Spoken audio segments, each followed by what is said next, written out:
bienvenidos a todos los que nos acompañan el día de hoy en esta lluviosa tarde de martes 3 de agosto. El Centro de Liderazgo Empresarial de CACIF tiene el honor y el privilegio de presentar el día de hoy su programa Cultura y Política, que es un programa que tiene como propósito acercar a nuevos públicos a aquellos aspectos cotidianos de nuestra cultura para poderle dar significado al entorno que nos rodea, con el ambiente con el que nos encontramos todos los días de manera cotidiana y ciertamente para poder dar un mejor contexto y un contexto más amplio al trasfondo político que le da origen a esos aspectos tan relevantes de la cultura con la que nosotros convivimos como ciudadanos, como guatemaltecos. El día de hoy, para dar inicio al programa de Cultura y Política, tenemos un tema verdaderamente apasionante, que es el de arquitectura urbana y poder público. Este tema busca plantear en una conversación a varias voces cuál es la relación que existe realmente entre estos dos conceptos tan importantes, el de la arquitectura urbana y el poder político. Vamos a intentar por los siguientes minutos contestarnos varias preguntas. ¿Cómo el poder político configura el rostro de nuestras ciudades, si es que lo hace? ¿Cuál es la razón por la cual estos conceptos se suelen relacionar? Y de alguna manera vamos a ir buscando los ejemplos que nos permitan de manera muy visual, muy gráfica, poder identificar a qué nos estamos refiriendo. De manera que la promesa de nuestro programa de cultura y política, y particularmente hoy, la conversación de arquitectura urbana y poder público, es la de que no veamos nunca más a nuestra ciudad igual, porque vamos a aprender a encontrarle significado en aquellos casos en los que no lo conocemos, y podamos realmente amar nuestro patrimonio histórico y cultural. Para esa conversación tenemos un panel de lujo. El día de hoy hemos invitado como presentadora, invitada especial, a la doctora María Lorena Castellano Rodríguez. Ella es licenciada en Historia, cuenta con una maestría en Ciencias Sociales y es doctora en Historia por la Universidad Francisco Marroquín. Su tesis doctoral se titula José María de Jesús Reina Barrios, un presidente guatemalteco olvidado por la historia, que fue publicada en 2017. Es investigadora histórica para el Ministerio de Relaciones Exteriores, es editora y catedrática universitaria. Para complementar los enfoques y análisis que nos compartirá la doctora Castellanos, tendremos, como lo haremos a lo largo de todos los programas de cultura y política, un panel de comentaristas integrado por un grupo siempre de profesionales jóvenes. Y para ello hemos invitado el día de hoy a la licenciada Andrea Pineda, que se graduó del Departamento de Educación de la Universidad Francisco Marroquín en el profesorado de Historia del Arte y además tiene licenciatura en Enseñanza de la Historia. Obtuvo una maestría en Gestión del Patrimonio Cultural con énfasis en los museos por la Universidad del Valle. Su tesis de licenciatura versó sobre monumentos públicos del gobierno liberal de José María Reina Barrios y su tesis de maestría sobre la interpretación de la Casa Museo Casa Popenoe en la antigua Guatemala. Integra también este panel el arquitecto Hans Schwarz Basila, que es arquitecto por la Universidad del Istmo de Guatemala, de la cual es catedrático. Máster en Vivienda Colectiva por la Universidad Politécnica de Madrid y ha efectuado otros estudios en México y Holanda. Desde el 2011 se interesa por la arquitectura de lo público, que lo lleva a formar parte del equipo de urbanística, taller de espacio público. Es catedrático de la Universidad del Istmo desde el año 2014, director del proyecto de viviendas barriales productivas y además es socio en el taller ACA, cuya misión central es trabajar por ciudades diseñadas y pensadas para las personas desde sus tres ejes: arquitectura, ciudad y activismo. Y completa este importante panel de profesionales el arquitecto Rudy Pineda, egresado de la Universidad Francisco Marroquín, actualmente cursando la maestría de Administración de Proyectos Inmobiliarios en la misma casa de estudios. Posee estudios en Arquitectura Clásica y Urbanismo Tradicional de la Universidad de Buckingham. Trabaja como arquitecto en estudio urbano, quienes han estado a cargo del diseño de Ciudad Cayalá, entre otros. Ha sido locutor esporádico en Libertópolis, consultor de la organización Sacándole Brío a Shellac y colaborador de la Fundación Create Streets. Es partidario de la implementación de instituciones de libre mercado en las normativas urbanas, con el fin de lograr un mejor desarrollo para las ciudades. A todos ellos, Lorena y Andrea, Hans y Rudy, bienvenidos a este programa y a esta actividad sobre arquitectura urbana y poder público.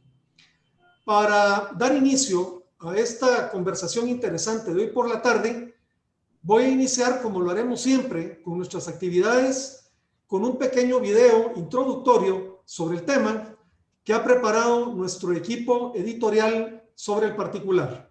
Así que les dejo con este breve video.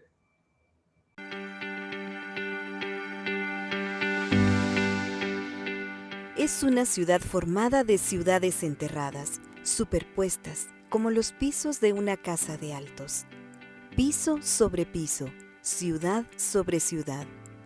Libro de estampas viejas empastado en piedra, con páginas de oro de Indias, de pergaminos españoles y de papel republicano.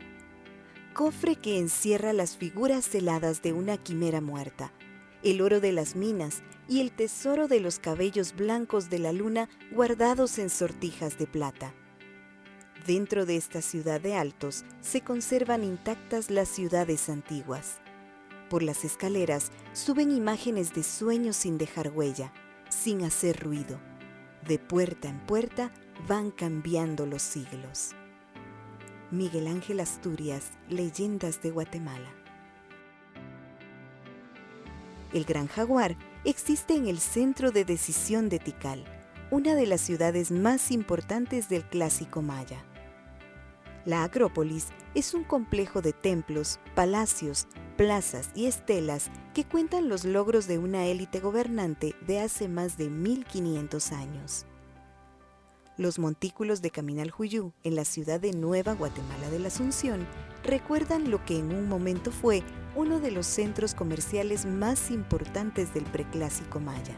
En el posclásico, Iximché sirvió primero como la capital del reino Cachiquel y luego fue la primera capital colonial de los conquistadores españoles. Durante la colonia, en la que fue la tercera capital del país de Santiago de los Caballeros, la plaza central muestra el poder de los antiguos gobernantes coloniales, los capitanes generales.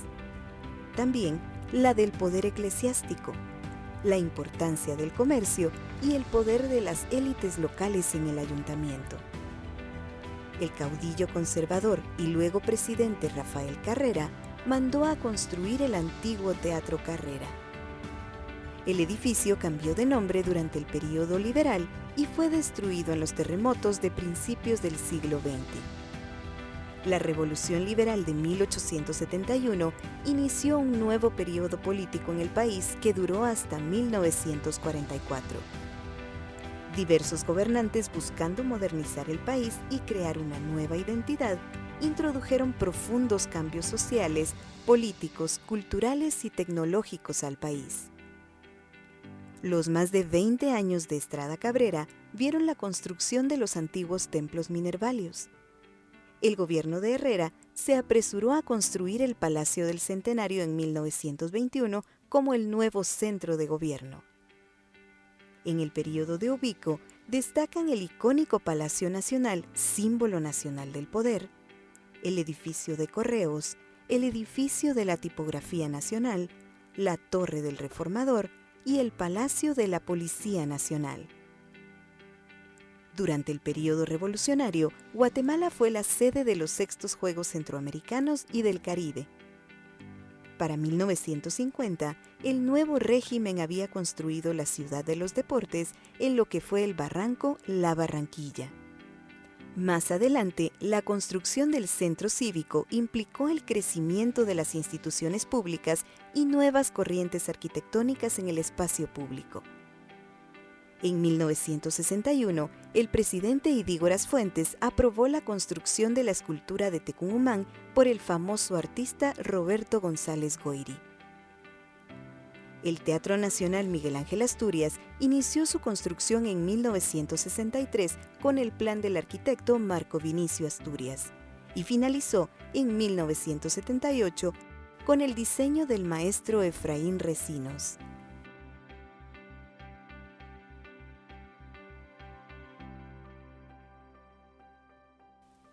Estos espacios públicos entendidos por medio de la óptica del poder denotan un medio y un fin. Como fin en sí mismo, es un testimonio de la clase gobernante que desea trascender el tiempo y ser atestiguada por las siguientes generaciones de la sociedad. No se debe olvidar su fin utilitario. Es el espacio público donde opera el poder, donde se toman decisiones, donde se dirige lo público y donde la burocracia mueve la maquinaria estatal. Es, en el sentido más literal posible, el Estado. Como medio, buscan seducir, mandar un mensaje de los éxitos de quienes gobiernan en un momento dado, de crear una identidad social, un proyecto de construcción nacional. Es una prueba de quiénes son la autoridad y de su capacidad y legitimidad para ejercer el poder. Un recordatorio intrageneracional de la capacidad efectiva de dirigir. También existe el poder de destruir. Se destruye esa trascendencia física. En nuestro país, sucedió con los liberales con la Iglesia Católica la destrucción del primer edificio de la Escuela Politécnica por Estrada Cabrera y los revolucionarios con los liberales a mediados del siglo XX. La plaza central de la ciudad capital muestra la evolución histórica y procesos que hemos mencionado. En la independencia, en la época conservadora, como parque en los gobiernos liberales, su transformación en tiempos de Ubico y la plaza que actualmente conocemos.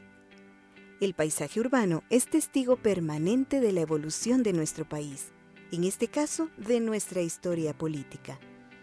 El ciudadano fácilmente puede ser testigo de este proceso y puede admirar con orgullo parte de su patrimonio cultural que recorre cientos de años.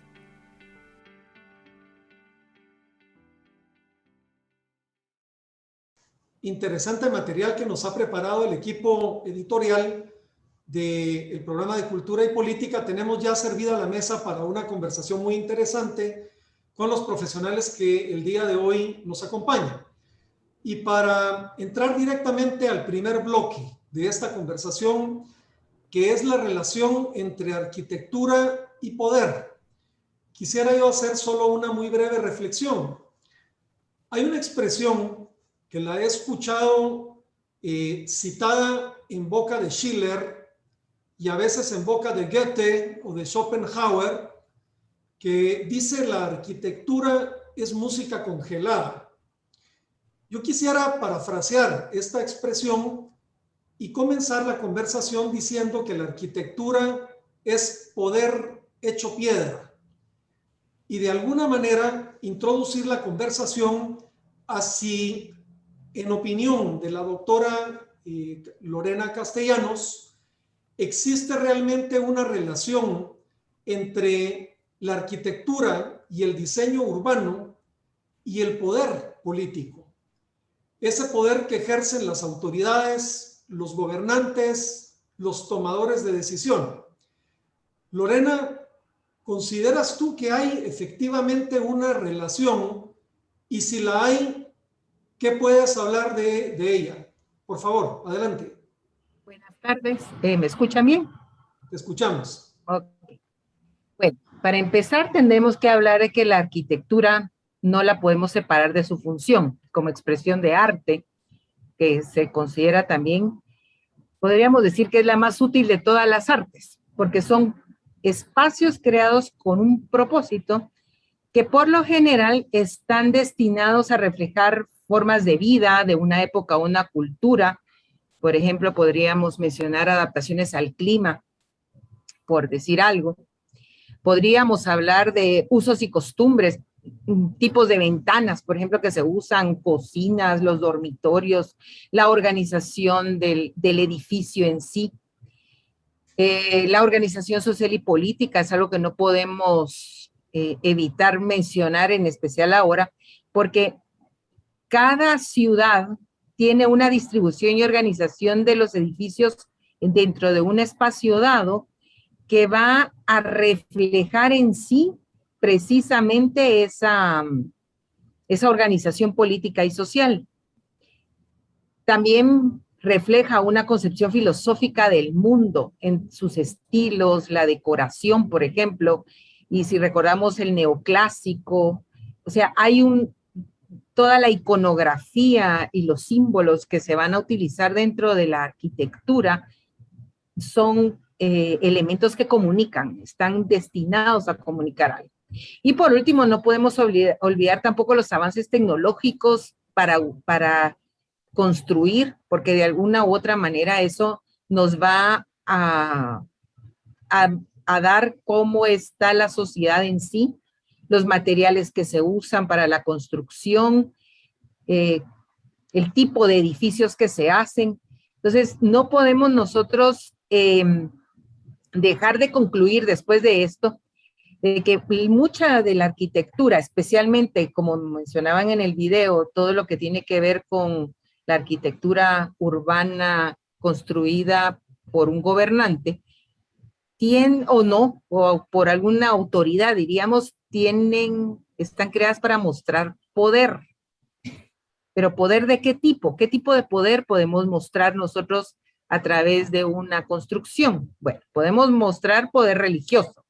Y cabal ahorita nos está mostrando la Catedral de Milán. Ya vamos a hablar un poco de esto, el poder político, que puede estar o no vinculado al poder militar, la estratificación social. Y entonces hay que recalcar que en ocasiones esto se puede traslapar, o sea, no necesariamente un edificio va a mostrar un único tipo de poder.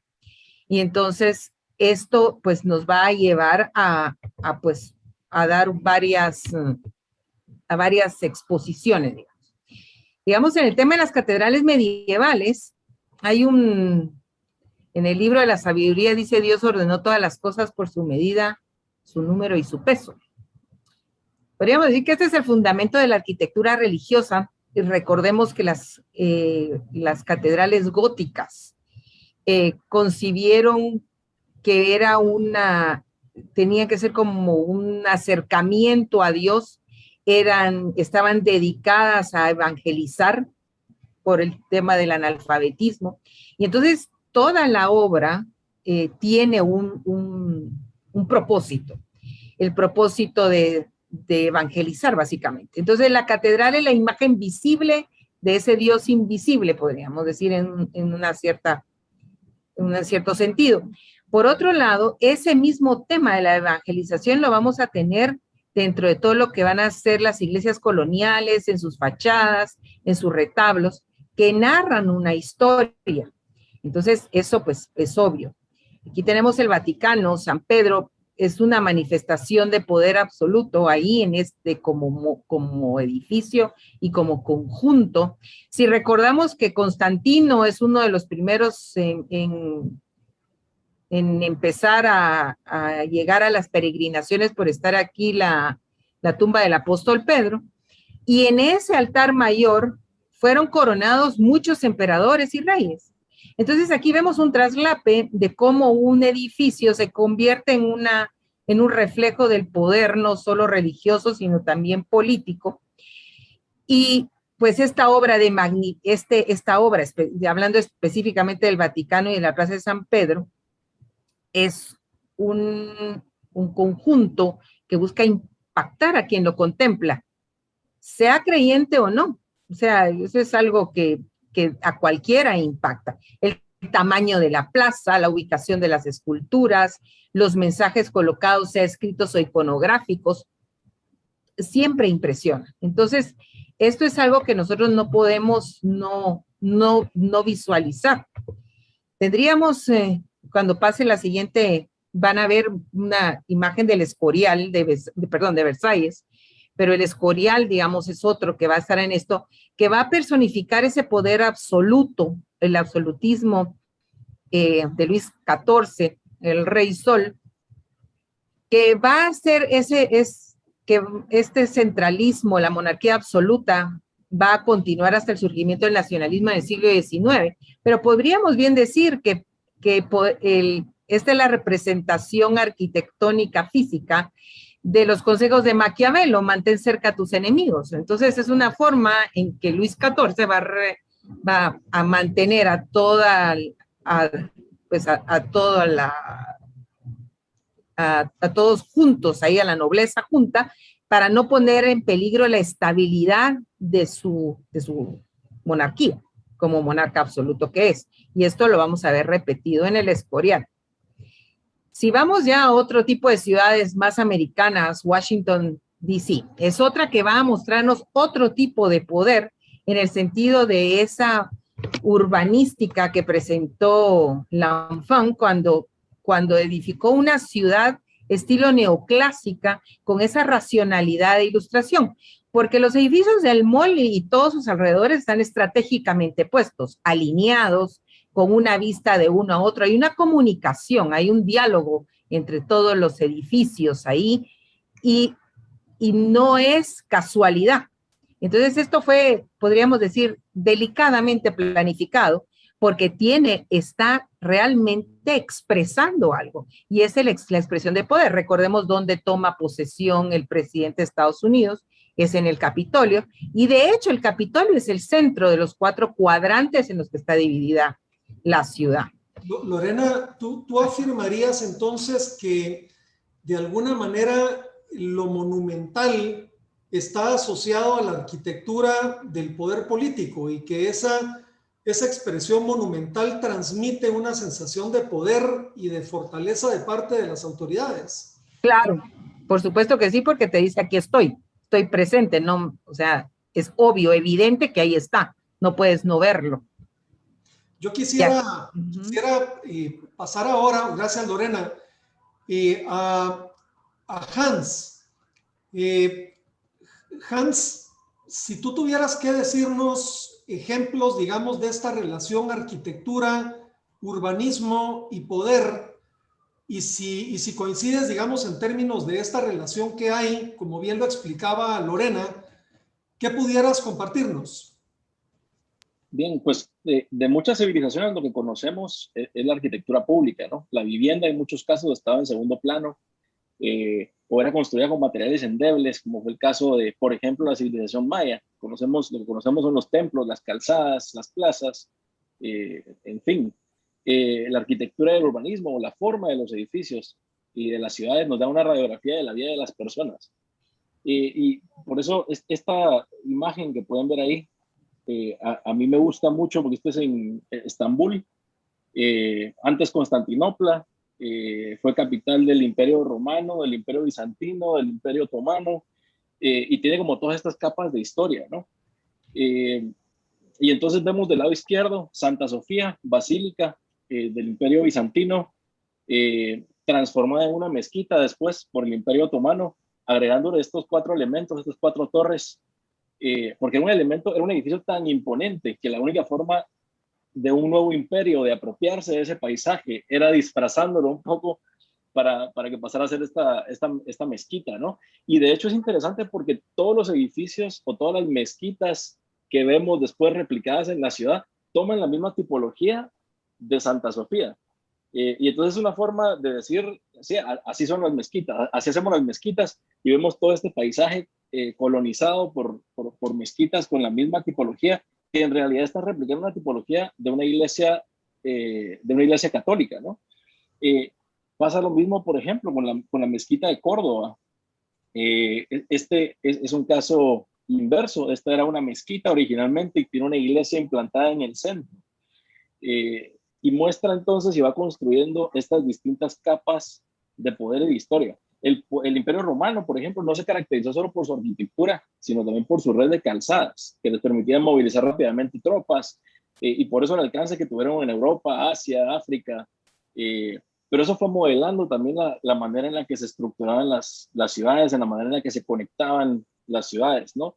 Eh, el paisaje en Antigua Guatemala, por ejemplo, podemos ver también una radiografía, si analizamos el tejido de la ciudad como tal, podemos ver una radiografía del sistema de castas en sus mismas calles y las dimensiones de los lotes, teniendo estas parcelas para viviendas que eran más de servicio, digamos, cerca de la periferia, y parcelas y casas más grandes conforme nos vamos acercando al parque.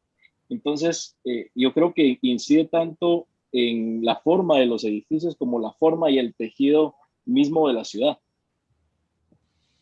Muchas gracias, Hans. Ofrezco la palabra ahora entonces a Rudy. Rudy, ¿cuál sería tu comentario sobre esta relación que aparece ya mencionada por Lorena y Hans, que pareciera ser muy estrecha entre arquitectura urbana y poder político? Por favor, Rudy. Bueno, yo tengo aquí de ejemplo el Großhalle que diseñó el arquitecto Albert Speer, que él fue el arquitecto de Hitler realmente. Y una de las cosas que a mí más me impactó al momento de estudiar la arquitectura de Speer y analizar la evolución que ha tenido este tipo de tipología arquitectónica en sí, que vemos en esta cúpula con un plinto, una base, que realmente la escala es gigante de esto, es como las tipologías arquitectónicas desde la época de Grecia han mantenido el mismo lenguaje arquitectónico.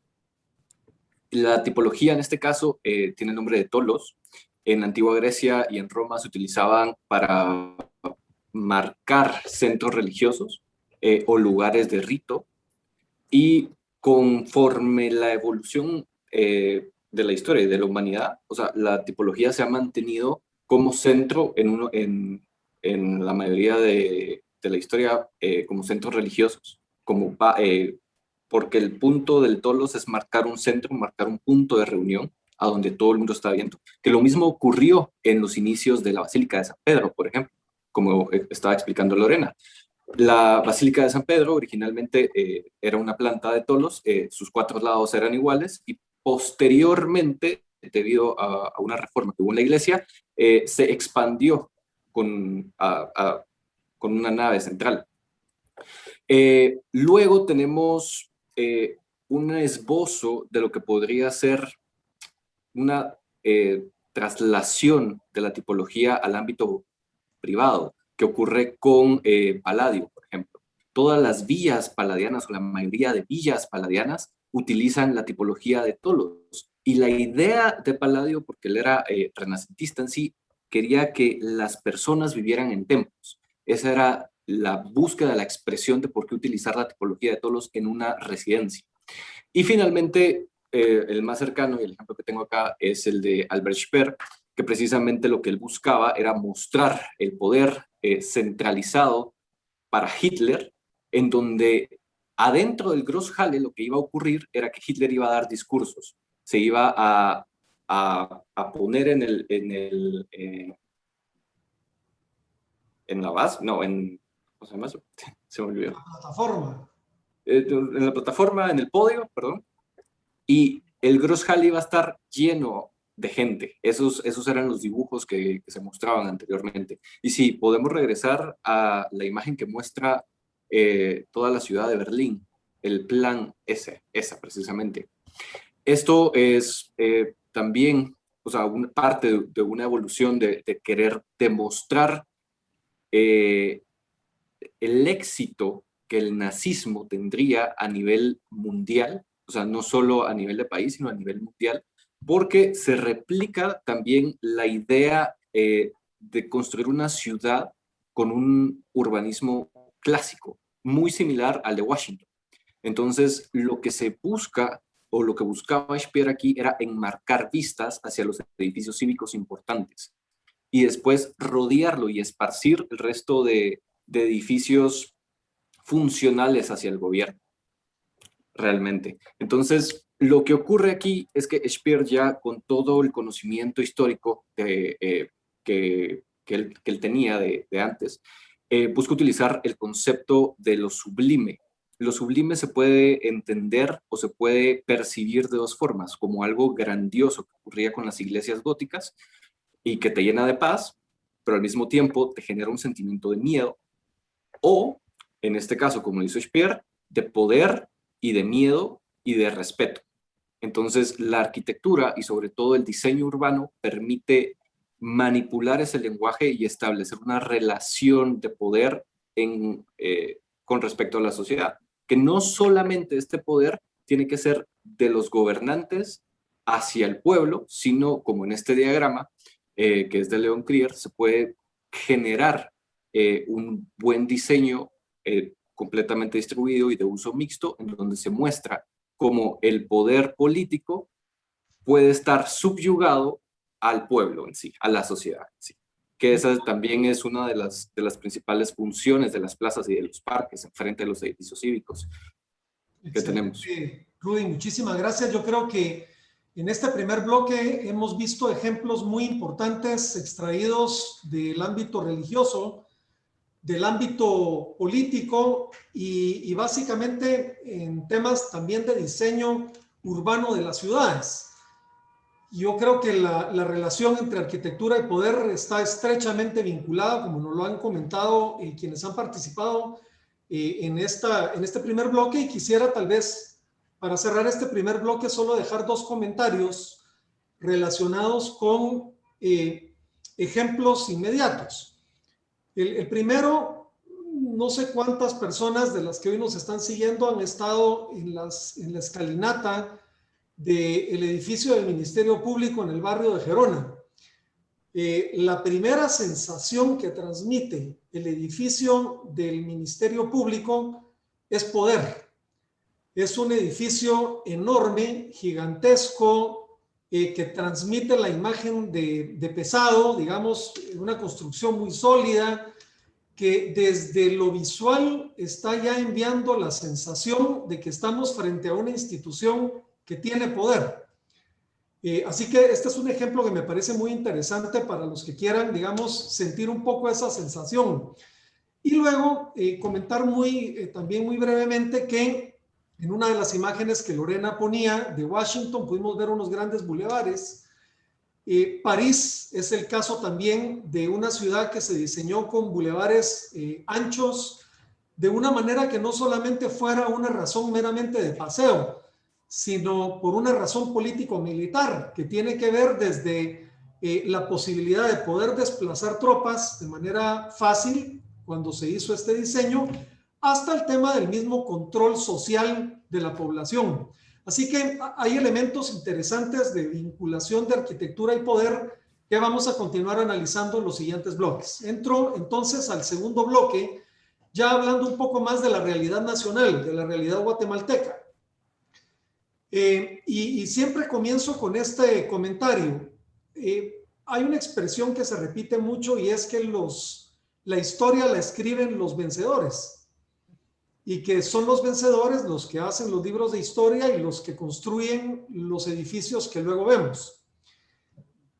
Pareciera ser que en el caso de Guatemala, como lo vamos a ir analizando en la conversación, la historia de la arquitectura pareciera arrancar, por lo menos de la época independiente, desde 1871 hasta hoy, con el advenimiento de los regímenes liberales. Pero este bloque lo quiero dedicar a hacernos una pregunta que rara vez nos hacemos los guatemaltecos, y es si podemos realmente hablar de una arquitectura previa a esos gobiernos liberales. Y aquí estoy hablando del periodo, por supuesto, independiente de 1821 a 1871, caracterizado en una buena parte de esa trayectoria por gobiernos conservadores, y si posible hacer alusión, digamos, a arquitectura anterior. Así que, Lorena, te pregunto, ¿es posible hablar realmente de una arquitectura previa a los periodos liberales? Y la segunda pregunta obligada es si la podemos apreciar todavía hoy. Por favor, Lorena. Bueno, mira, primero tenemos que analizar un poco las características históricas de ese periodo, porque mucho la arquitectura va a responder a lo que está sucediendo en el país. Primero que nada, es poca la arquitectura que vamos a tener en este periodo. porque básicamente vamos a encontrar, la independencia nos va a encontrar con una capital recién trasladada a medio construir. No se han terminado los edificios religiosos, los edificios públicos tampoco. Entonces, cuando se viene la independencia, la infraestructura de la capital todavía adolece de servicios, falta construir servicios básicos. Recordemos el acueducto que está sobre el montículo de la Culebra, que es el que abastecía de agua a la capital, que ese es un monumento colonial. Y entonces vamos a darnos cuenta que la ciudad y la situación política tampoco estaba como para ponerse a construir mucha obra pública. Tenemos nuestra anexión a México, después la federación, la guerra civil dentro de la federación, se separa Centroamérica, vienen los regímenes conservadores, pues que tiene caracterizado básicamente por Rafael Carrera, la creación de la República de Guatemala, que se va a dar hasta 1847, que vamos a obtener el reconocimiento internacional. Y aparte de eso, no podemos obviar el tema económico, que vamos a estar en severa recortes económicos. Entonces, en este tema, aquí está el mapa de la ciudad y en el A podemos ver la Plaza Central.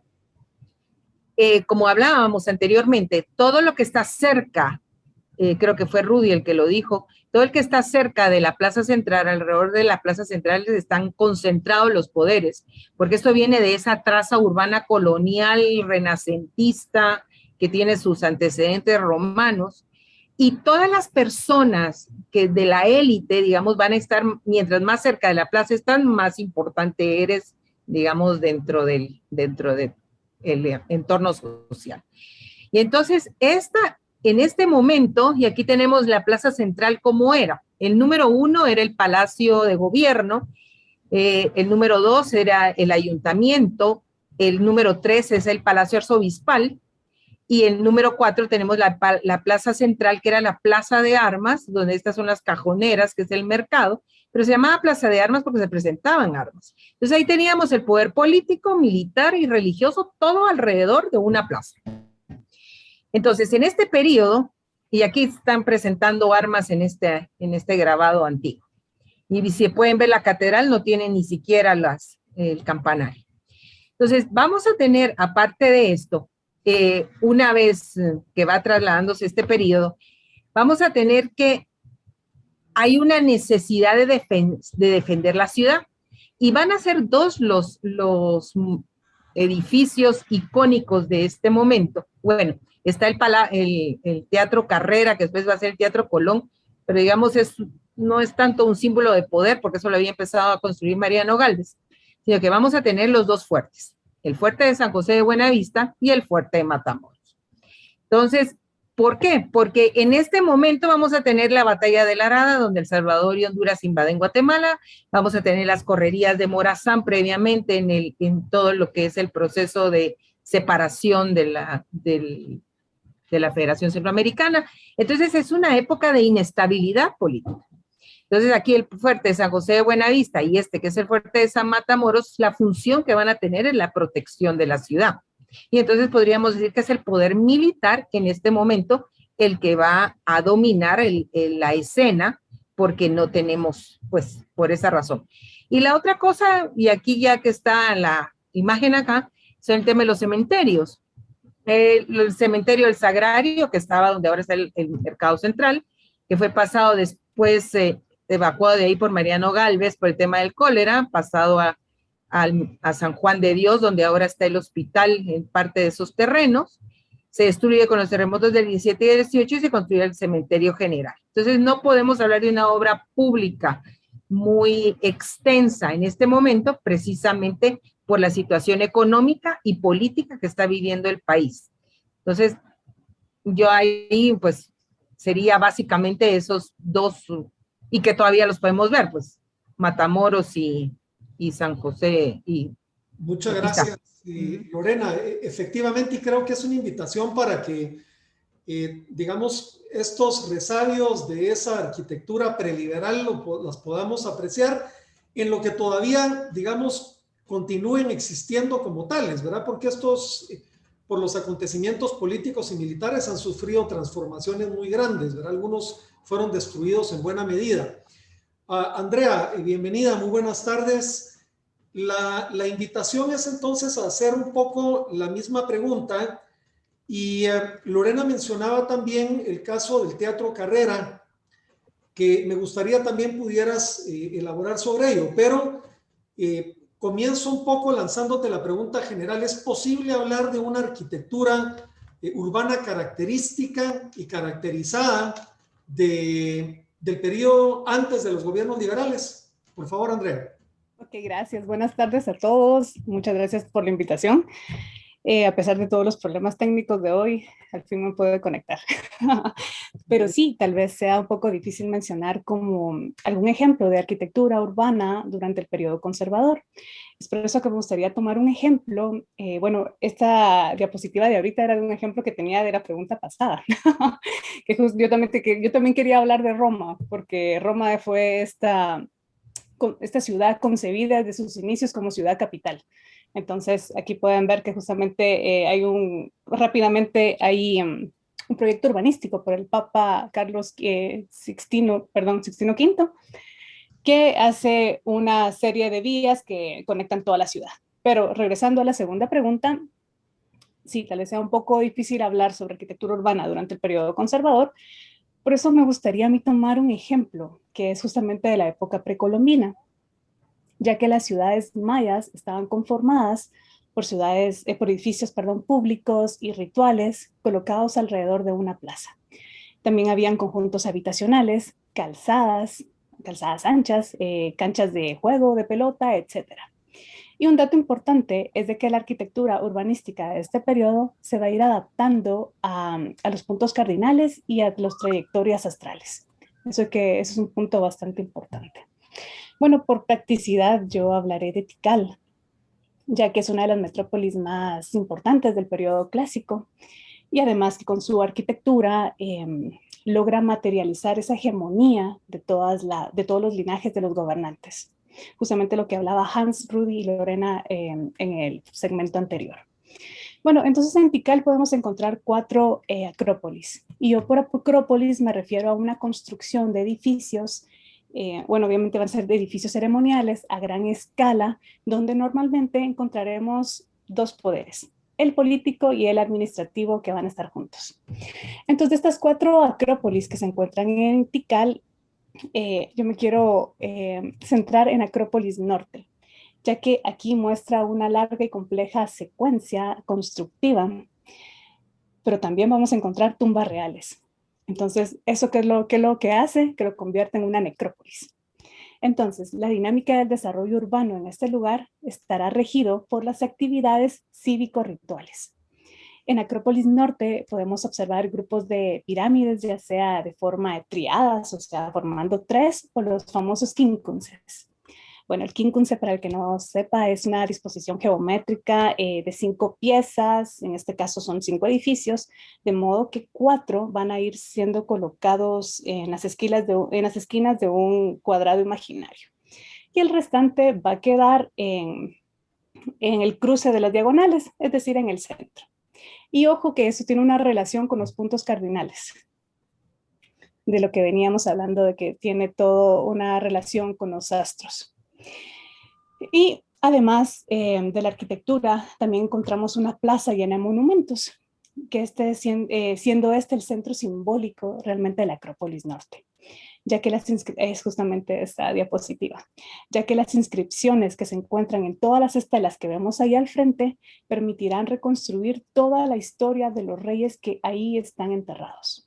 Así que podemos observar que dentro de la Acrópolis Norte, la arquitectura, las plazas, los monumentos, inclusive calzadas, en sí todo el urbanismo está íntimamente relacionado con la cosmovisión y la historia política del lugar. Muchas gracias, Andrea. Creo que en este bloque nos ha quedado claro varias cosas. La primera es que incluso en la arquitectura precolombina hay toda una lógica que nos la has explicado muy bien, Andrea, de cómo se hace este diseño de plazas, de la ubicación de los lugares ceremoniales, Y en el caso ya de nuestra vida independiente, quizás, digamos, las características más evidentes de esa arquitectura preliberal son las fortalezas militares.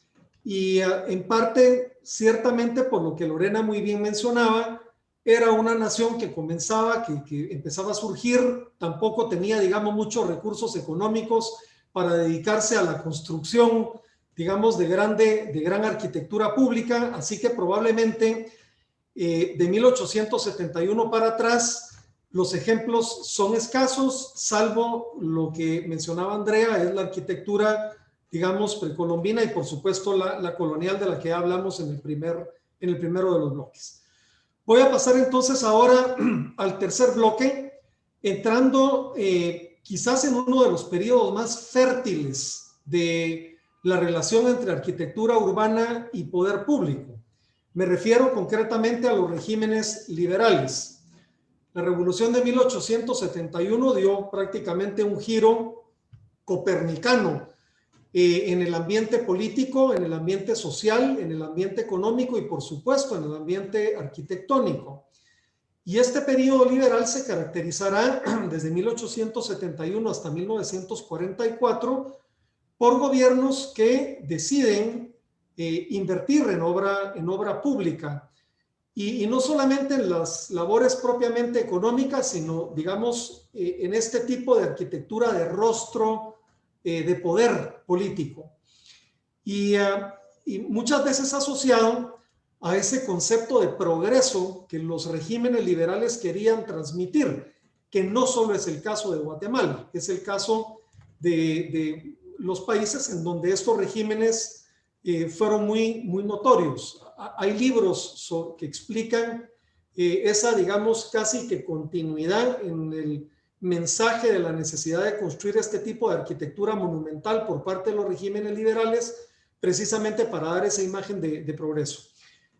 Lorena, yo quisiera entonces que entráramos a este tercer bloque y compartieras con la audiencia cuál es tu apreciación respecto de este periodo y dónde podemos particularmente nosotros apreciar y visualizar esa arquitectura correspondiente a este periodo en particular. Por favor, Lorena.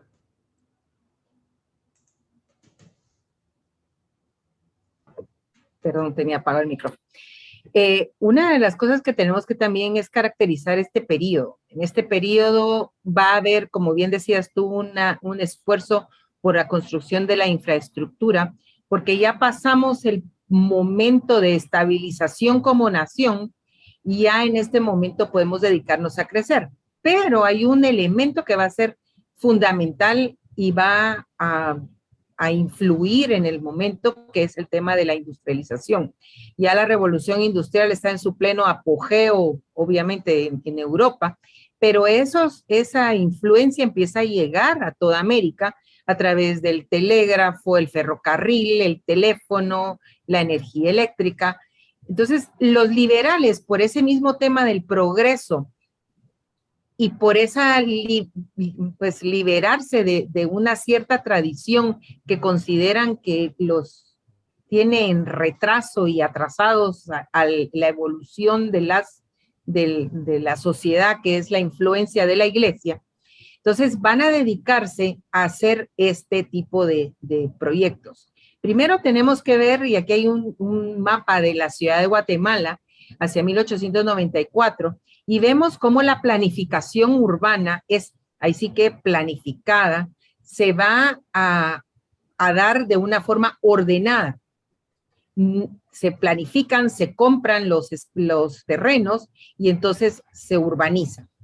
Aparte de eso, vamos a tener la llegada de extranjeros, hay un aumento de la población, lo que es importante porque esto va a obligar a que se abran otros espacios para vivienda y ya el centro de la ciudad, que después se va a llamar Cantón del Centro, va a dejar de ser el único que va alrededor del cual va a estar toda la población, sino que se empieza sobre todo un crecimiento hacia el sur de la ciudad.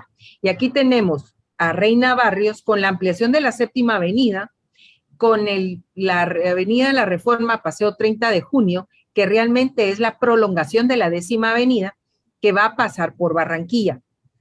Tenemos el cambio que ya lo hablaron en el video. Aquí podemos ver una imagen de lo que es el Palacio de Gobierno. En el 1 estaba el Ejecutivo, en el 2 estaba el Judicial y en el 3 estaba estaba el cuartel de artillería, que va a ser sacado de ahí posteriormente por los liberales, porque empieza una descentralización de las oficinas públicas y las van a empezar a trasladar a otros lugares que no sea el centro. Entonces, la expropiación de los bienes eclesiásticos también es importante mencionarlo, porque va a haber un cambio en el uso de los edificios que anteriormente eran conventos y se les va a dar otro tipo de uso, sobre todo espacios públicos. Ahí tenemos el ejemplo que ustedes ya dieron de la recolección que va a ser demolida después hablando de destrucción del patrimonio, por Manuel Estrada Cabrera, pero ahí ese va a albergar originalmente a lo que es la escuela politécnica. Vamos a tener, como podemos ver, los liberales van a ser tipo mecenas del arte, vamos a tener muchas esculturas. La belleza es parte importante y fundamental de las construcciones. No son edificios feos para un propósito utilitario, sino que tienen que ser hermosos, tienen que dar un buen aspecto. ¿Por qué? Porque ese pequeño París que le dicen a Reina Barrios, el pequeño París es ver cómo Francia es la Francia que invita a ese desarrollo. Y entonces tienen que mostrar un lindo país, que se vea un desarrollo pujante en esa situación. Y entonces vamos a tener el crecimiento industrial. Aquí tenemos el convento de la Recolección, tenemos la construcción del ferrocarril, tranvía. Aquí está, este es lo que les hablo de descentralización, que aquí va a ser el cuartel de artillería que lo sacan del centro de la ciudad y que más adelante se va a convertir en la escuela politécnica. Y entonces esto es lo que empieza a hacer la casa presidencial. Fíjense que hasta la residencia del presidente va a ser un aspecto importante dentro de esta visión del gobierno. O sea, el gobierno tiene que dar espacio también al poder del presidente, y es lo que vamos a verlo en todas las construcciones que tenemos ahí. Tenemos nuevamente el tema de los templos de Minerva, que esto sí es el poder, porque Manuel Estrada Cabrera, incluso pueden ver ahí él y Minerva en una idílica pintura, donde él va a mostrar su obra, la obra de gobierno, cómo él promueve el progreso y el bienestar para todos. Entonces, eso es importante dentro de esto, y el Palacio Nacional va a ser una parte importante de esto, y vamos a hablar de Jorge Ubico como una persona dentro de este periodo, y el Palacio Nacional, digamos que es la mejor representación de esa arquitectura y poder. Y aquí tenemos un poco cuál es la evolución del área, y aquí cabe decir que en el área donde está el Palacio Nacional estaba el ayuntamiento que Manuel Estrada Cabrera mandó a derribar. Ya Manuel Estrada Cabrera tenía dentro de sus planes el derribar también el Palacio de Gobierno, pero los terremotos del 17 y el 18 le hicieron el favor. Y entonces tenemos aquí esto, y aquí está la ampliación de la Séptima Avenida que yo les decía, y es importante esta área porque después aquí se va a construir el centro cívico. Tenemos un parque, tenemos la penitenciaría en las afueras de la ciudad en ese momento, y pues básicamente podemos decir que van a ser José María Reina Barrios y Jorge Ubico las dos personas que van a construir obra pública de todo tipo en este momento. Y quiero ya para ir terminando solamente hacer referencia a algo de Jorge Ubico. Jorge Ubico no solo construye la obra pública que nosotros vemos ahora. Jorge Ubico lo que hace es restituir toda la obra pública que botaron los terremotos del 17 y el 18, construidos desde la época colonial. Entonces, Jorge Ubico vuelve a regresar todo lo que habíamos perdido, que se había construido hacía más de 100 años. Entonces, es loable realmente la obra arquitectónica que él nos deja y que ahí sigue. A pesar de terremotos, huracanes y demás, ahí sigue estando lo que Ubico nos dejó. Me parece muy importante esta reflexión, Lorena, y para dar su lugar precisamente a quienes han hecho construcción pública de la que hoy nos sentimos particularmente orgullosos, ¿verdad? Y que corresponde en buena medida a estos dos gobiernos que tú has mencionado. Andrea, tú has estudiado los monumentos construidos durante la época de Reina Barrios, un presidente visionario, un presidente constructor. Coméntanos un poco qué es lo que tú has encontrado asociado a ese periodo, en particular relacionado con el tema de la arquitectura y los monumentos. Ok, muchas gracias, Roberto. Sí, de hecho, los monumentos es mi tema favorito. Ahí estoy yo.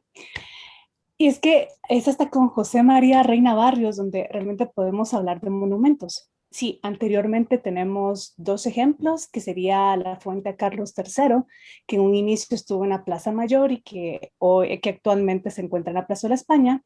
Y el otro ejemplo son las esculturas de los 4 evangelistas que se encontraban en el atrio de la Catedral Metropolitana de Guatemala. Pero a pesar de estos dos ejemplos, es en la época liberal donde se hace más evidente esa ruptura con nuestro pasado español. En urbanismo vemos que justamente con José María Reina Barrios se introduce un modelo de bulevar, un modelo de bulevar que justamente con características muy propias de los Campos Elíseos. Y alejándonos ya más que todo sobre ese diseño de damero heredado por España. Pero en escultura también se sufre, o sea, hay cambios drásticos, porque primero hablemos del material. Ya no utilizaremos más madera. ¿Qué se utilizará ahora? Bronce y mármol. Los temas ya no serán religiosos, ahora serán seculares o mitológicos. Y la ubicación también es importante. Cambia, ya no va a estar dentro de una iglesia o en un nicho, sino que ahora va a salir a la calle, va a tener el espacio público a modo de ornamentación de la urbe. Entonces, de mi estudio, yo concluyo que en la época de José María Reina Barrios existen dos temáticas de monumentos. El primero son lo que yo les llamo monumentos conmemorativos. Y estos tienen ese fin que destacan la imagen de un personaje histórico y por lo tanto tienen una carga ideológica bastante fuerte. Y en este caso que los primeros monumentos erigidos en el Boulevard 30 de Junio sean de los caudillos de la liberación, de la revolución liberal, ese es un mensaje bastante fuerte, ¿no? De parte de José María Reina Barrios por querer hacer nuevos héroes nacionales. Entonces, los primeros monumentos que tenemos justamente, acaba de pasar, podríamos regresar a justo Rufino Barrios. Ese es el primer monumento que tenemos, está en la parte norte del Boulevard 30 de Junio, donde hoy día está el monumento a los próceres. Y actualmente esta escultura se encuentra en la Plaza Barrios, en la zona 1. Y luego tenemos el monumento al general Miguel García Granados, que ese sí se encuentra en su lugar de origen. Entonces, estos son los monumentos conmemorativos y ahora pasamos a los monumentos simbólicos. Que en estos monumentos yo encontré 30 esculturas en mármol de personajes ya sea mitológicos y alegóricos, y también se encuentra el bestiario, siendo la característica principal es que la carga ideológica en esta escultura es bastante sutil y muchas veces pasa inadvertida. Esta parte que nos ha mencionado Andrea es realmente apasionante porque uno puede pasar realmente horas disfrutando la escultura y luego descubrirle un significado simbólico que probablemente uno no lo desconocía. Rudy, tú has estudiado también el periodo liberal, que es, como ya lo hemos visto en la conversación, realmente muy rico en cuanto a construcciones arquitectónicas. ¿Qué puedes tú decir, digamos, de este periodo liberal si tuvieras que caracterizarlo y en dónde quisieras poder poner tu atención y poner la atención del público que nos acompaña sobre este periodo de 1871 a 1944. Por favor. Solo antes de eso, yo quisiera regresar tal vez a las 2 diapositivas atrás. Aquí, que existe una estrecha relación con, voy a hablar sobre todo de Ubico en sí, y sobre cómo manifestó él su poder en la traza urbana al momento de realizar el palacio. Pero quiero empezar antes con la traza urbana del antiguo Guatemala, que es la que tenemos aquí. Y una de las cosas, yo creo que sí puedo aquí hacer anotaciones. Una de las cosas más interesantes de esto, y esto lo saco de la arquitecta María Fernanda Sánchez de Godoy, que su tesis se basa en el análisis del antiguo Guatemala y la conclusión de su tesis es que es la ciudad perfecta. Y una de las cualidades más interesantes que ella resalta en la jerarquía urbana es precisamente esto que estoy yo marcando acá, que tenemos alrededor del Parque Central este tipo de jerarquía en relación al poder durante el tiempo de la colonia, que ni siquiera podríamos llamarle colonia porque realmente no éramos colonia española, sino éramos España. Entonces, en primer lugar, la función política que mayor área ocupa, que mayor espacio ocupa, es el Palacio de los Capitanes Generales, que es precisamente aquí donde tenemos la relación directa con España.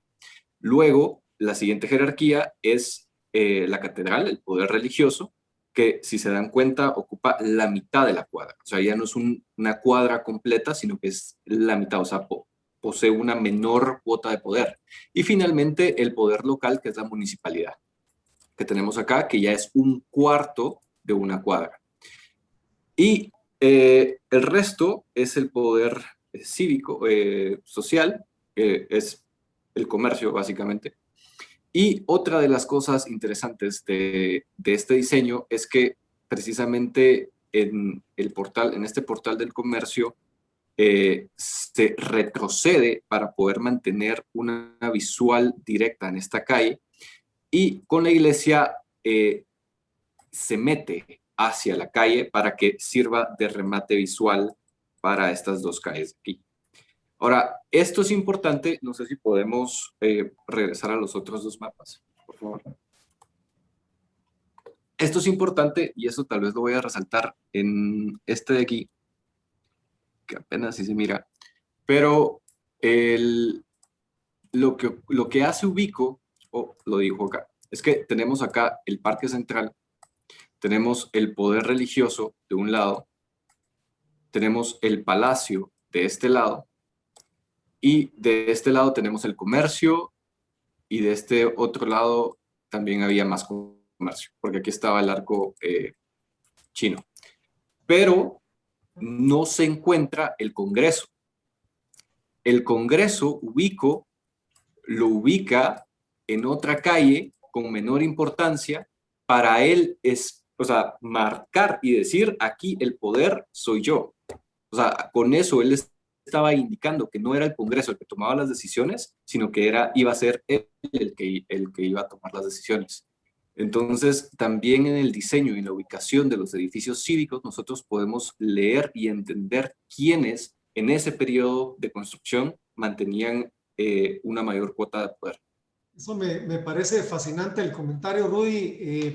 Esa es otra de las cosas, aparte de los símbolos de los que hablaba Andrea, los significados, la lectura del posicionamiento y el tamaño en ciertos espacios nos da pistas importantes del poder político de distintos actores o sectores. Para terminar este bloque, hago comentarios solo muy rápidos. Siempre tenía yo la curiosidad de si había o no un estilo arquitectónico asociado al liberalismo, porque hay quienes piensan que el estilo neoclásico es el que se viene a la mente, pero no parece ser el caso. En la arquitectura del periodo de Jorge Ubico vemos ejemplos muy variados, que van desde una arquitectura inclusive muy utilizando recursos locales, nacionalistas, folclóricos, y otros que sí apelan, digamos, al tema neorrenacentista, otros al neoclásico, en fin, y al Art Deco. Así que no hay realmente un solo estilo que uno pueda decir es el estilo neoclásico, es el estilo liberal. De hecho, el Teatro Carrera, del que se hizo mención muy rápido ahorita, que se construyó en tiempo del periodo conservador, tenía un estilo clásico, así que también los conservadores se apropiaron de ese estilo que transmitía poder, transmitía fuerza, fortaleza y etcétera. Y lo otro es el tema de los símbolos. Ustedes van a ver en muchos de los monumentos de los que hablaba Andrea, antorchas, leones, damas, digamos, vestidas a la antigua usanza griega, que son mucha de la simbología que utilizaba ahí sí el periodo liberal prácticamente en casi todos los países del continente americano. Era más o menos un lenguaje relativamente uniforme. Pasamos entonces a nuestro cuarto bloque, hablando ya del periodo revolucionario y de los años posteriores. Todos sabemos que en 1944 hubo un proceso revolucionario que prácticamente descarriló el proceso de los regímenes liberales. Tenemos un primer periodo del año 44 al 54, conocido como el periodo revolucionario, pero que no se limita, digamos, los cambios que ocurrieron en Guatemala a simplemente estos 10 años, sino alcanza inclusive a los gobiernos que les llamaron contrarrevolucionarios. Así que no podemos únicamente decir que hubo, digamos, un cambio de estación y de visualización del estilo arquitectónico que solamente corresponde a ese periodo y ahí se agota. De eso me gustaría poder platicar con Lorena e invitarla a que me hiciera un comentario sobre este periodo tan particular de la historia del año 44 y que quizá pudiéramos decir termina no en el 54 en términos arquitectónicos, sino un poco más adelante. Por favor, Lorena. Bueno, nuevamente tenemos que ver las características del periodo. Aquí va a haber un aumento de población generalizado en todo el país gracias al avance de la medicina, de higiene y demás. Entonces vamos a tener una expansión urbana bastante pronunciada. Y uno de los fenómenos más importantes, digamos, que se van a dar es que va a haber un abandono del centro de la ciudad como área de residencia para empezar a poblar lo que van a ser las zonas del sur, especialmente pues las zonas 9, 10, 13, 14, y va a ir habiendo cada vez más un crecimiento de la ciudad hacia otras áreas.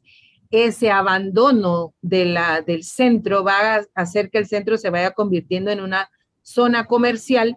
Desgraciadamente, con el paso del tiempo va a convertirse en desorden y muchos de nosotros recordaremos aquellas Quinta Avenida, Sexta Avenida llena de ventas. Entonces, pero eso es un proceso que va a empezarse más o menos por acá. Aumenta la migración del campo a la ciudad. Y ahí se va a dar un fenómeno que inician los asentamientos, especialmente de la Limonada de la zona 5. Entonces, que está precisamente atrás de lo que es el Estadio de la Revolución, que ya vamos a hablar un poco de eso. Y el Estado, de hecho, empieza a construir menos edificios públicos que el periodo anterior. Aquí sí vamos a ver un declive en relación a la obra pública construida. Si juntamos a Reina Barrios con Jorge Ubico, va a haber un declive de esto. En este momento hay que resaltar la construcción de dos áreas importantes. Una es la que estamos viendo, que es la Ciudad de los Deportes, que ya también salió en el video, que es por el tema de los Juegos Centroamericanos y del Caribe. Ya Guatemala había tenido en 1921 el antecedente con los Juegos Centroamericanos con motivo del primer centenario de la independencia. Y ahí más o menos se va a gestar esta idea que después se van a crear estos juegos en 1924 y luego en 1946 en Barranquilla. Cuando fueron en Barranquilla, Guatemala va a decir que va a ser la sede de los siguientes juegos que van a ser en 1950. Para eso, Juan José Arevalo, que es el presidente, va a dedicarse a ver dónde se va a construir esta ciudad olímpica y el lugar elegido va a ser la Barranquilla.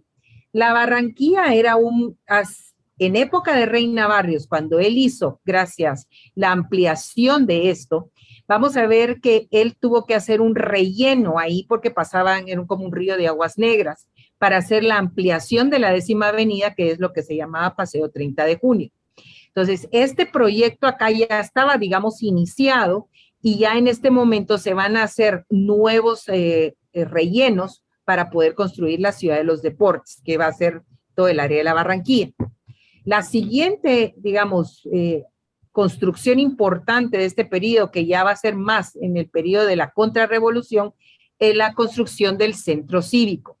A pesar de que fue planificado en época de la revolución, en la época de Juan José Arévalo, a finales del periodo de Juan José Arévalo, vamos a tener que, aquí teníamos donde ven esa cúpula, es el Parque Navidad. Y entonces el parque, donde estaba el Parque Navidad, toda esa área se va a convertir en lo que es el Instituto Guatemalteco de Seguridad Social y la municipalidad.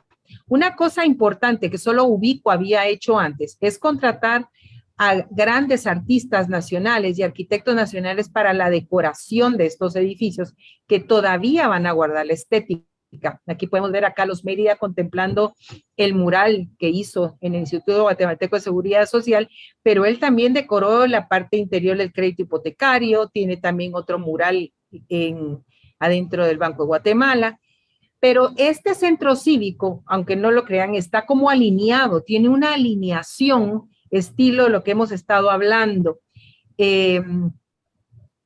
Lo mencionó Andrea con esa alineación este-oeste con el tema de los mayas. Hay una como cosmovisión aquí y de hecho las fachadas que vemos acá en el crédito hipotecario y que vamos a ver también la fachada del Banco de Guatemala simulan estelas, o sea, hay una simulación de una como ciudad maya. Entonces, aquí vamos a tener a Roberto González Goyri, Efraín Recinos, Carlos Mérida, que van a toda su genialidad la van a meter acá. Y el último que va a ser construido es el Centro Cultural Miguel Ángel Asturias, que como bien dijeron, se inaugura hasta 1978, después de pasar varios periplos, que fue abandonado el proyecto, retomado el proyecto, entonces finalmente se construyó en la colina donde está el fuerte de San José de Buenavista. Esto, digamos que con esto se pone fin, diría yo, a las grandes construcciones gubernamentales, estéticamente hermosas, con cierto cuidado. Más adelante de eso, pues ahí los arquitectos tal vez me van a desmentir un poco, pero yo la verdad no encuentro ninguno que realmente yo pueda decir esta genialidad de Efraín Recinos con este teatro que es un como jaguar echado, es una maravilla. Entonces, realmente esto es el periodo que sí hay un declive muy, muy marcado posterior a la inauguración de esta obra. Gracias, Lorena. Creo que has situado la conversación muy bien en relación a que no solamente estamos hablando de un periodo que abarca los 10 años de los gobiernos revolucionarios, sino que también trasciende en los periodos de los llamados gobiernos de la liberación, en los que se desarrolla, digamos, también este gusto por la integración plástica en los edificios, y eso es un poco lo que uno ve en el centro cívico.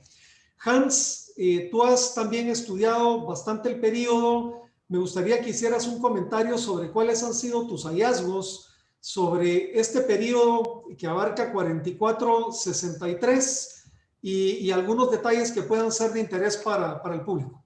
Por favor. Gracias. Pues de hecho, pues lo que dice Lorena tiene mucho sentido, ¿no? O sea, ¿por qué no se produjo este tipo de esa magnitud de edificios? Y yo creo que eso está amarrado también a un cambio de prioridades dados por el gobierno y por la ideología y por lo que se quería promover en ese momento, ¿no? Juan José Arévalo tenía formación de maestro, tenía una de las prioridades principales era fortalecer el sistema educativo, y entonces surge este edificio que es un edificio bien particular, que es la escuela tipo federación. Digamos, no solo hay una preocupación por fortalecer el sistema educativo tradicional, sino una intención también por resolver situaciones que el sistema educativo tradicional no ha podido atender. En el discurso de inauguración de la primera escuela tipo federación se presentan estas como la solución al conflicto universal entre la arquitectura y la educación de Guatemala para el mundo. Y cuando yo leo eso, la verdad que se me eriza la piel un poco, porque es la visión que tenían este tipo de edificios, la innovación que podía tener también este tipo de edificios. Yo creo que era algo sin precedentes en el sistema educativo, probablemente de la región, ¿no? Se construyeron más de 300 de estas escuelas, muchas de ellas en áreas rurales, muchísimas de ellas en áreas rurales. Hay alrededor de 20, un poquito más de 20 escuelas tipo federación que están en algunas cabeceras departamentales. Esta, por ejemplo, la escuela tipo federación, que está en zona 12, aquí en Ciudad de Guatemala. Obviamente esa imagen no la vemos nunca, cuando uno la ve por afuera, pues es un gran muro perimetral, pero tiene esta tipología súper marcada, ¿no? Se decía que el peor enemigo del maestro era la campana del recreo, y que cada grupo era distinto en su forma de asimilar los contenidos. Entonces la escuela tipo federación funcionaba con esta secuencia de aulas organizadas en torno a un corredor circular. Cada una tenía su propio patio de recreo, aunque había un patio común. Entonces el maestro decidía también en qué momento se daba el periodo de recreo. Y aparece este equipamiento, que es el salón de usos múltiples, que funcionaba tanto para la escuela como para actividades sociales hacia afuera. Esto no solamente incidió en la arquitectura de las escuelas, sino también en la formación que recibían los maestros. O sea, no cualquiera podía ser un maestro tipo federación. Combina también el arte con la arquitectura, pues pueden encontrarse murales y esculturas de artistas como Galeotti Torres, por ejemplo, en el caso de la escuela tipo federación de Ciudad de Guatemala. Y hago un énfasis en este edificio porque es común que la arquitectura pública tienda edificios, llamémosles, muy estándar del funcionamiento público, ¿no? El Palacio de Correos, el Palacio Nacional, el Ayuntamiento, etcétera. Sin embargo, las escuelas tipo federación, yo creo que son una auténtica innovación arquitectónica, aunque claro, las escuelas tipo federación son un símbolo de la revolución. Hoy en día siguen siendo valoradas por profesionales de la arquitectura y la pedagogía por el innovador esquema funcional y metodológico que planteaban dentro del sistema educativo.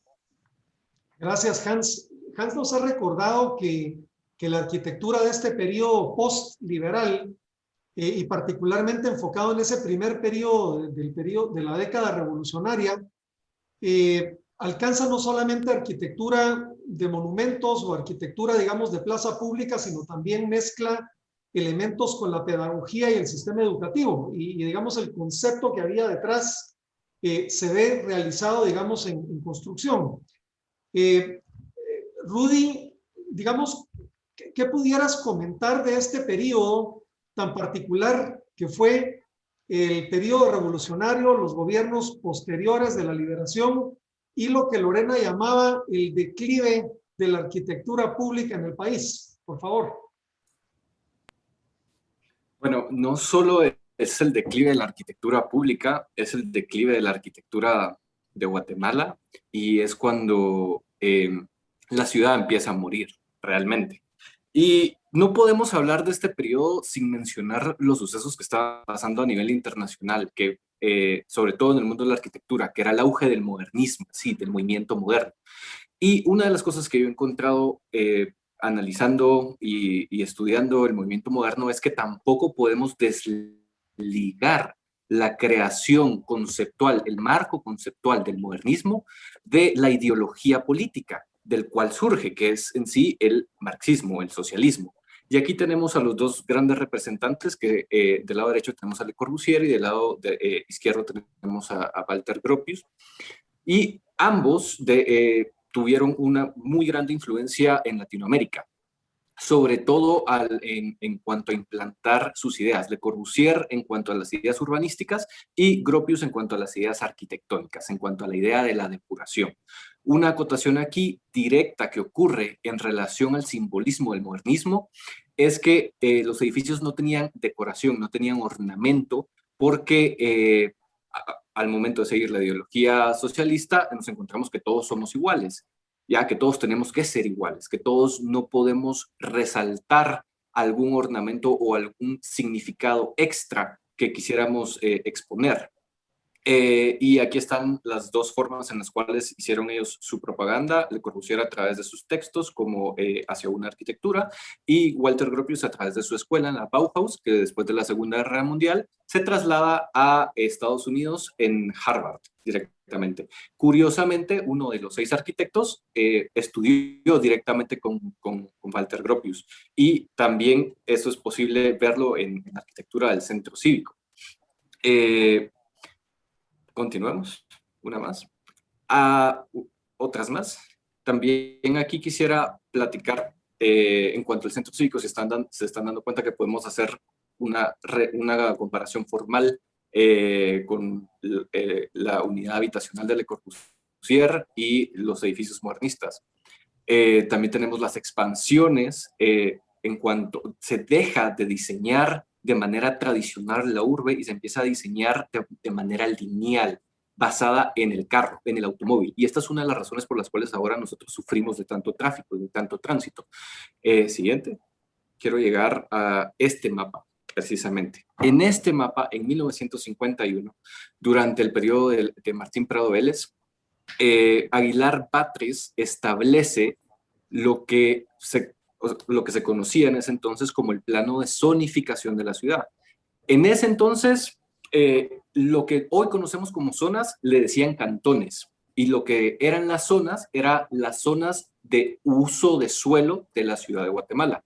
Y aquí podemos ver cómo controlan, porque esto es una especie, es un tipo de poder autoritario que controla la ciudad, y la razón por la cual la ciudad empezó a expandirse de manera horizontal de una forma planificada realmente.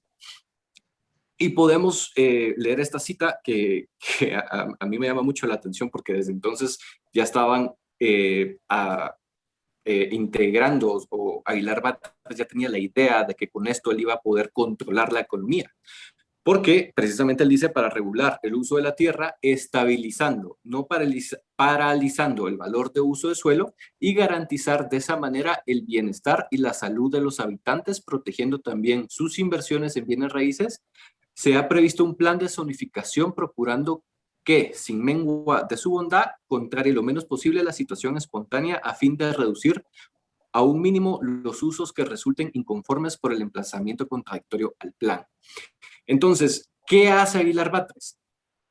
Segrega la ciudad en usos de suelo y envía, porque esa era la idea de Le Corbusier, ese es el credo de Le Corbusier, envía la vivienda hacia la periferia de la ciudad y deja la industria de una forma centralizada.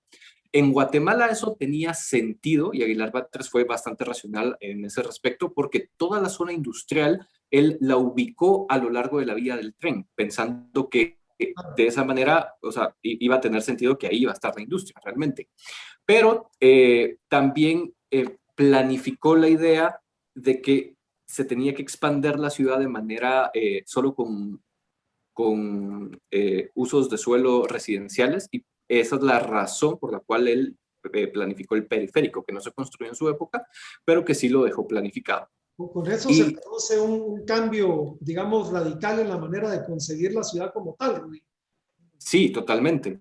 Y otra de las cosas que hay que hacer aquí, hay que acotar acá, es que este no es un efecto, la culpa no solo lo tiene el sector público, si lo queremos ver, con este tipo de regulación, sino también lo tiene la academia realmente, porque es hasta en este periodo que surge la Facultad de Arquitectura, en una Facultad de Arquitectura en Guatemala. Anterior a eso, todos los arquitectos tenían que ir a trabajar, a estudiar afuera del país.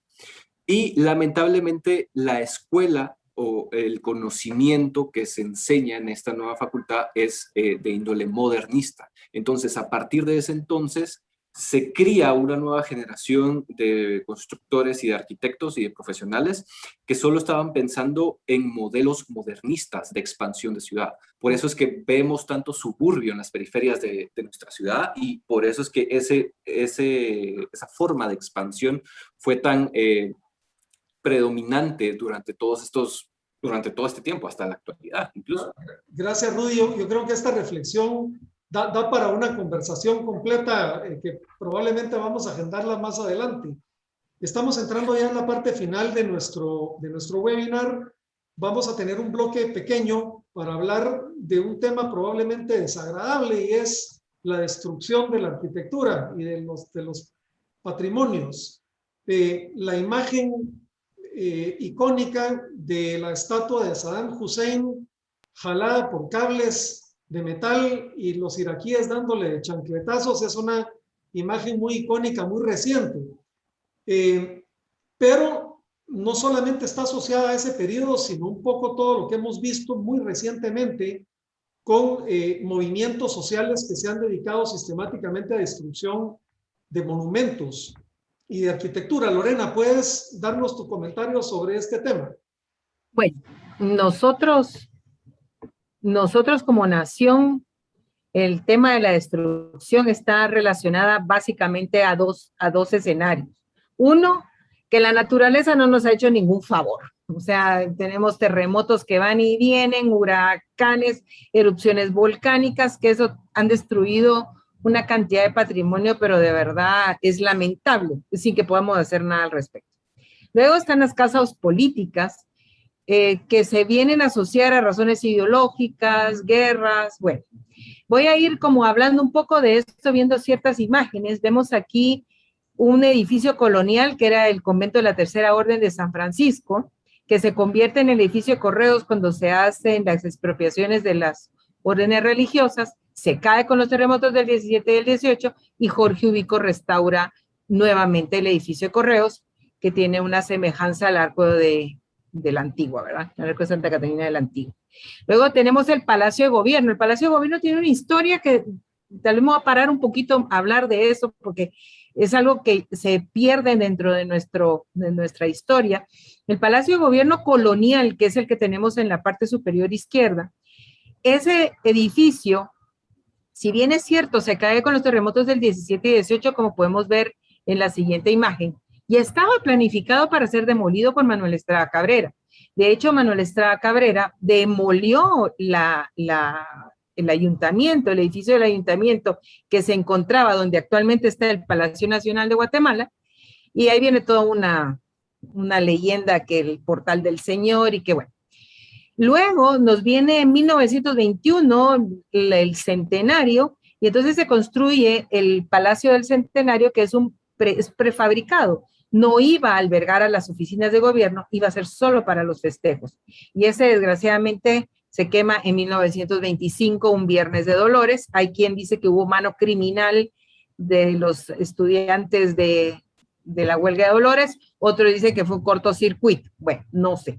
Al final tenemos la construcción del Palacio Nacional, nuevamente el rescate de esa construcción por parte de Ubico. Vamos a tener, aparte de esto, también vamos a tener, por ejemplo, el palacio, la casa presidencial, la residencia construida por José María Reina Barrios, que se cae con los terremotos y bueno, la reconstruye Jorge Ubico con lo que conocemos ahora como la casa presidencial atrás del palacio. Luego vamos a tener monumentos como el Palacio de la Reforma, que era dedicado a Justo Rufino Barrios, se cae con los terremotos del 17 y 18, y Ubico construye el obelisco que actualmente vemos, que es parte de pues cambia totalmente el significado de lo que ahí va a estar. Tenemos los templos de Minerva, que esto sí ya no es causas naturales, sino que esto sí ya va a tener un tema ideológico en contra de la dictadura de Manuel Estrada Cabrera. Aquí vemos 3 templos de Minerva que ya no existen porque fueron demolidos. Está el de Chimaltenango, el de Escuintla y este de Antigua, que estaba ubicado frente a las ruinas de, esto es San Sebastián en Antigua. Estos sí fueron demolidos, pero lo que llora sangre es esto. El gobierno de Arbenz dinamita el templo de Minerva de la capital, que estaba construido de mármol. Esa foto de verdad llora sangre, en serio, porque era patrimonio nuestro. Y luego, por último, dentro de la destrucción del patrimonio, vamos a tener lo del conflicto armado, el bombazo del Parque Central, que destruye los vitrales de Urruela, y menos mal Urruela estaba vivo todavía porque logra enseñar y crear toda una escuela de vitrales. Y aquí en la esquina inferior derecha vemos el último hoy, porque esta foto la tomé hace como un mes y medio, 2 meses. Es el último de los vitrales, de ese bombazo que falta reconstruir. Y esto se ha hecho a lo largo desde 1980. Entonces, realmente la destrucción del patrimonio tiene que ver con ignorancia, diría yo, en principio, cuando es voluntaria la destrucción del patrimonio. Gracias, Lorena. Creo que has ejemplificado y además con escenas muy, muy dolorosas, ¿verdad? De la destrucción de nuestro patrimonio. Andrea, los monumentos pareciera ser que han sido particularmente espacios contra los cuales se han ensañado estos movimientos que destruyen. ¿Cuál es tu comentario respecto de este tema? Pues justamente este es mi otro tema favorito, ya que al ir investigando sobre los monumentos es inevitable no hablar sobre su destrucción. El arte y el poder siempre han ido de la mano. Y por esta razón, los monumentos llevan implícito una carga ideológica bastante fuerte. Los orígenes de los monumentos ya los podemos rastrear desde los principios de la historia antigua, es decir, con las primeras civilizaciones. Y desde ese entonces podemos ir observando que el monumento siempre es algo susceptible, gracias a esta dinámica de conservación y destrucción. Ahora bien, la destrucción del monumento puede tener diferentes responsables, ya que muy bien lo dijo Lorena, ya puede ser personas que están en un grupo de poder o pueden ser personas del pueblo. Y esta es la razón que al estudiar la historia de los monumentos de forma paralela, también se debe ir estudiando la historia de las manifestaciones, de las protestas sociales. Ya que a través de nuestra historia, las manifestaciones siempre han estado presentes. Y se dan cuando un grupo excluido del poder político se unen, toman las calles para ser escuchados y lograr, digamos, un objetivo en común. Muchas veces es resarcir alguna injusticia o reivindicar algún derecho. Realmente mi conocimiento de protestas ciudadanas se reduce a la edad moderna hasta nuestros días. Esto quiere decir desde la Revolución Francesa hasta lo que sucedió el año pasado. Pero antes de hablar del 2020, solo quiero aclarar que en las protestas también ha habido una evolución. Así como hay una evolución en los monumentos, también lo ha habido en las protestas. Porque esto va a ir de acuerdo con la sociedad y de acuerdo con el tamaño de los problemas que se han presentado, ¿no? Ahora bien, durante el 2020 ocurre algo. Hubo un asesinato por parte de la policía de Minneapolis. Esto se sucedió, ¿qué? El 25 de mayo, del año pasado. Esto se tradujo a un racismo por parte de las autoridades hacia los grupos afrodescendientes. Y este fue un chispazo que recorrió todo el mundo, destruyendo todos los monumentos que iban a su paso. Por cuestiones de tiempo, sí diré que sí, destruyendo los monumentos se... Te perdimos, Andrea. Sí, perdimos la señal de Andrea.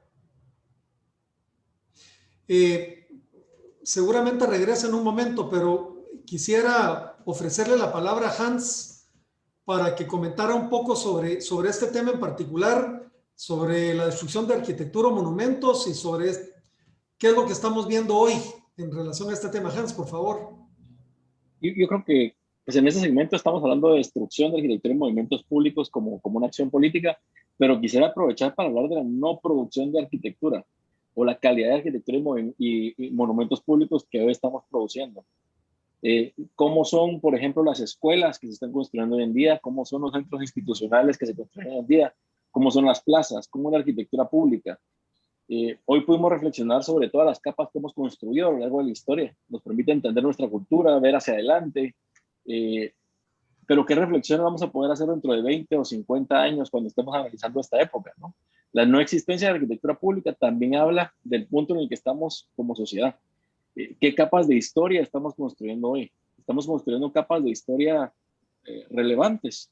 Y eso tal vez es lo que quisiera dejar en la mesa, este cuestionamiento y esta reflexión sobre el nuevo patrimonio que estamos haciendo o que estamos dejando de hacer por la coyuntura general, ¿no? Excelente la reflexión, Hans. Tanto es lo que se ha construido como lo que ya no se construye y por qué, ¿verdad?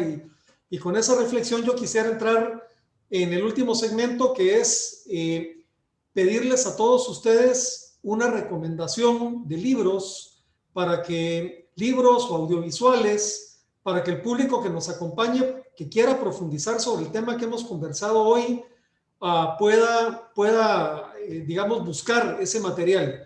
Así que, Lorena, por favor, empiezo contigo. ¿Cuáles serían tus recomendaciones?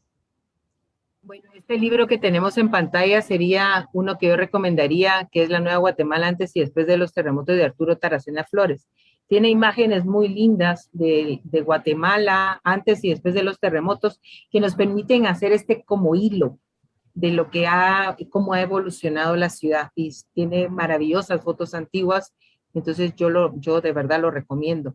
Okay. Y el otro es Ciudad de Guatemala, factores determinantes en su desarrollo urbano, desde 1775 hasta la actualidad. Más o menos abarca el traslado, el proceso del traslado hasta la actualidad, y Gisela Geller nos organiza de una manera bastante didáctica y explicando las características de cómo ella dividió los periodos de lo que ella llama el urbanismo de la ciudad, y qué caracteriza cada periodo. Entonces, esas son mis dos recomendaciones. Muchas gracias. Lorena. No tenemos todavía a Andrea, pero vamos a proyectar las recomendaciones que ella hacía. Si puede regresar, por favor, Leldi. Ella sugería El culto moderno a los monumentos, de Alois Riegel. La segunda recomendación es Estética de la memoria, de Faustino Oncina y Elena Cantarino. Y lo tercero era, curiosamente, un capítulo de Los Simpson. No tengo el dato de cuál es el capítulo porque no está Andrea con nosotros, pero luego podemos confirmar a cuál hacía referencia, que puede ser material interesante sobre el particular. Le ofrezco entonces a Hans la palabra para sus recomendaciones. Sí, yo pues principalmente traigo esta guía de arquitectura moderna de Ciudad de Guatemala. Es una guía, es una pena que no existan más guías de este tipo para hacer otro tipo de recorridos.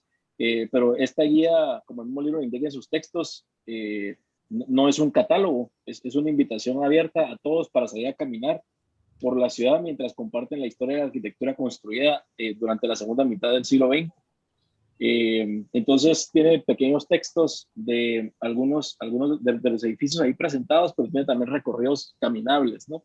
Para visitar y conocer. Y como digo, es una pena que no vayan más, y espero que sigan viendo. Este es un libro de Raúl Monterroso, Gemma Gil, y con fotografías de Andrés Asturias.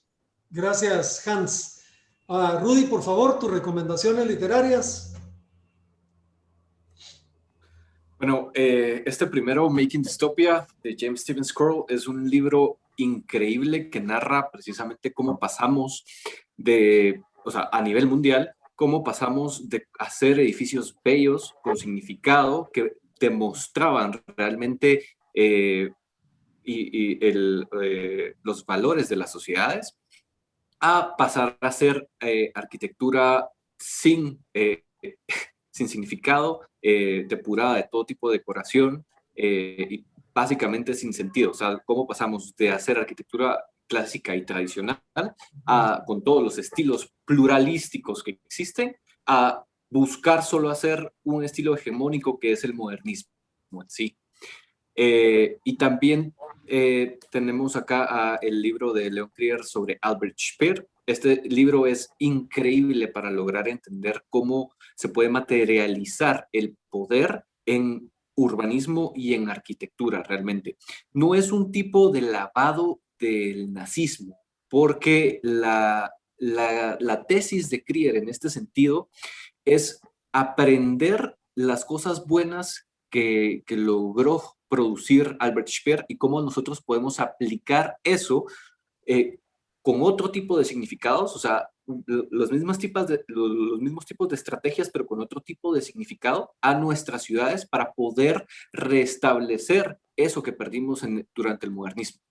Y también con esto quisiera dejar el mensaje y metiéndome un poquito en cuanto a la destrucción de monumentos que se da de manera ideológica. En Alemania mucho de la arquitectura nazi fue destruida debido precisamente a cuestiones ideológicas. Pero otra de las tesis de este libro de Krier es que eso no se tiene que hacer porque es prácticamente buscar borrar la historia, que también ocurrió durante el periodo de Arbenz. Gracias. Gracias, Rudy. Me parece una muy buena reflexión. Dejo yo dos recomendaciones personales. La primera es La arquitectura del poder, de Jan Suchik.